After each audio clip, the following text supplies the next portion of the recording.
मुक्त हर्बाचर्बाको पहिचान पुर्खौली थलोमाथिको अधिकार तथा पुनर्स्थापनाको माग गर्दै जनकपुर धाममा प्रदेश स्तरीय विरोध प्रदर्शन गरिएको छ।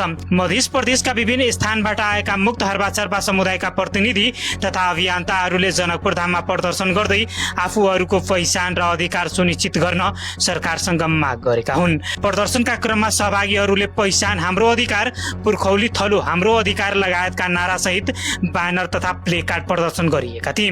प्रदर्शनकारीहरूले मुक्त हर्बाचर्बा समुदायलाई राज्यले गरेको प्रतिबद्धता अनुसार पहिचान, पुनर्स्थापना र अधिकारको सुनिश्चितता गर्नुपर्ने बताएका छन्। लामो समयदेखि सामाजिक तथा आर्थिक रूपमा पछाडि परिएका समुदायको समस्या समाधानका लागि सरकार गम्भीर बन्नुपर्ने उनीहरूले माग गरेको छ। जनकपुर धाममा आयोजित प्रदर्शनका क्रममा महिला तथा पुरुषहरूको उल्लेखनीय सहभागिता रहेको थियो। सहभागीहरूले आफ्ना माग प्रति सरकारको ध्यानआकर्षण गराउँदै समुदायको सम्मानजनक जीवनयापनका लागि आवश्यक व्यवस्थापन तत्काल गर्न आग्रह गरेका छन्। कार्यक्रम मुक्त हर्बाचर्बा सङ्घर्ष समिति मध्य प्रदेशको आयोजनामा भएको हो। प्रदर्शनकारीहरूले आफ्ना माग सम्बोधन नभएसम्म विभिन्न चरणमा दबावमूलक कार्यक्रमलाई निरन्तरता दिने चेतावनी दिएका छन्।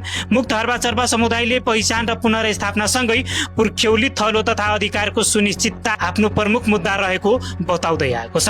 प्रदर्शन मार्फत उनीहरूले राज्यका सम्बन्धित निकायलाई आफ्ना माग तत्काल सम्बोधन गर्न पुनः आग्रह गरेका छन्।